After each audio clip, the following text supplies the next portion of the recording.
Cynthia Dawn Kinney is one of several thousand kids who disappeared under mysterious circumstances in America.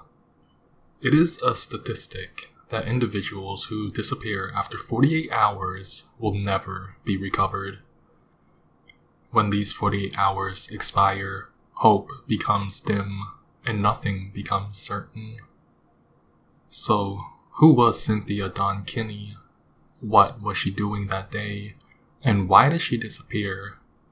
What could have happened to her? Cynthia was born on January 17th, 1960, and disappeared on June 23rd, 1976, under unclear circumstances. She was only 16 years old and weighed just under 100 pounds.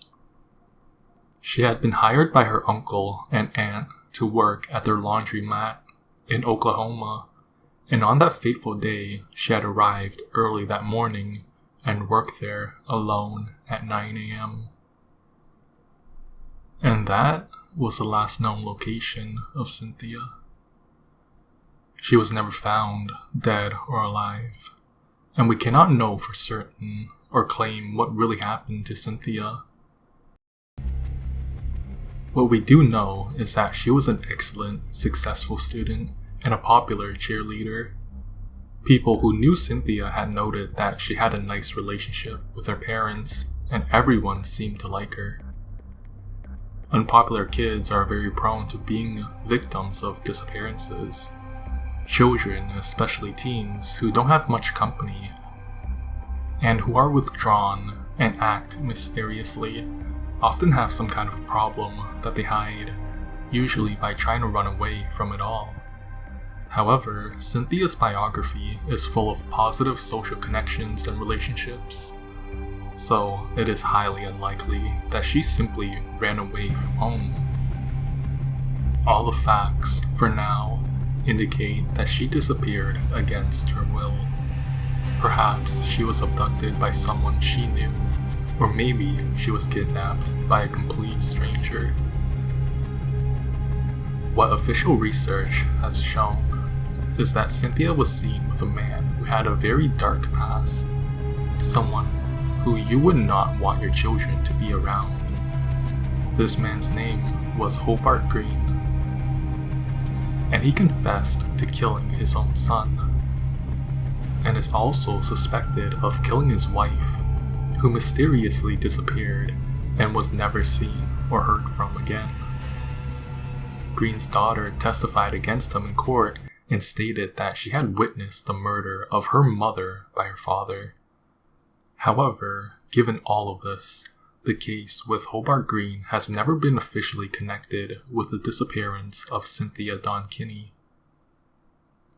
But even if that is true, we can still make inferences and speculations between the two, because what makes the case between Cynthia and Hobart Green suspicious is the fact that Cynthia was in his company even though the nature of their relationship has never been established.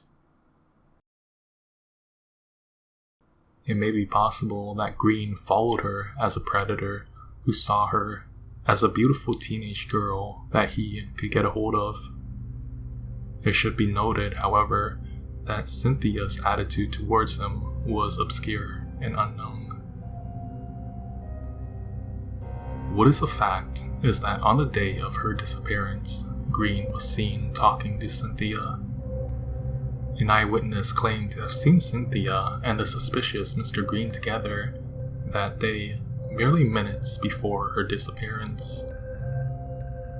However, that witness did not come forward until many years after her disappearance. Which brings up the question, why? Why did they come forward much later? As it stands, the information about the two seemingly mingling with each other and being in each other's company provides no concrete evidence that Green had anything to do with Cynthia. Furthermore, there is no evidence that he really was the last one with her. Maybe Cynthia went on her way and out of nowhere, a kidnapper who has nothing to do with Green kidnapped Cynthia. To suspect that Cynthia left Green or that he took her against her will would instigate a history of violent behavior towards Cynthia, but something like that is not mentioned in the official investigation. The truth is, the official investigation shows that there was no indication that Green would be considered a suspect in the disappearance of Cynthia. This greatly exonerates Green if the basis for guilt existed at all. Another important thing that is mentioned in the connection with her disappearance, or better to say, with the days that followed, is the witness and claim that Cynthia was seen leaving with a religious group. This leads us to think that Cynthia may have left on her free will.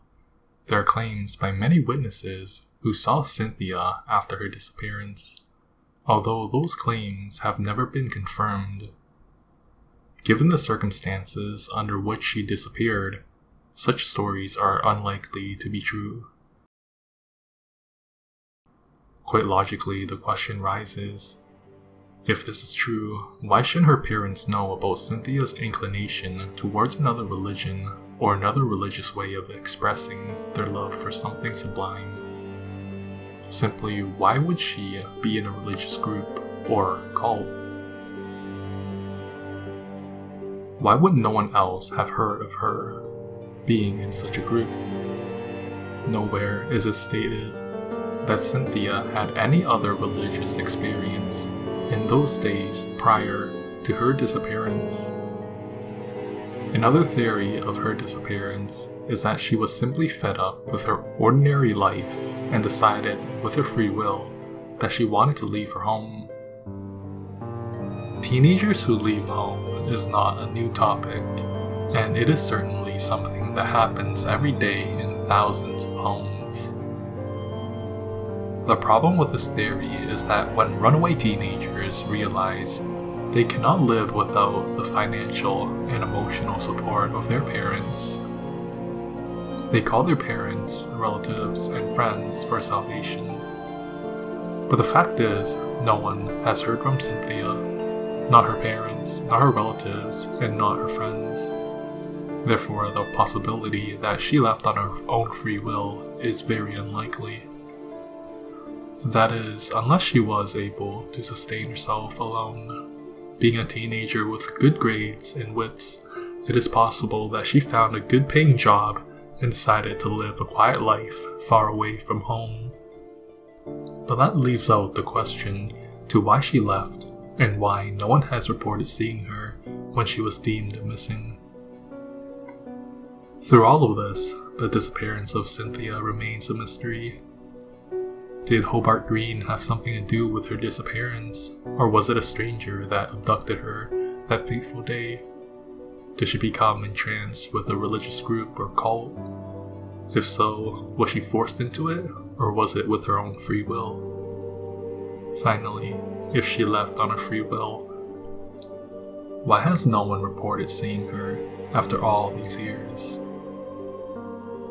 What do you make of this missing case?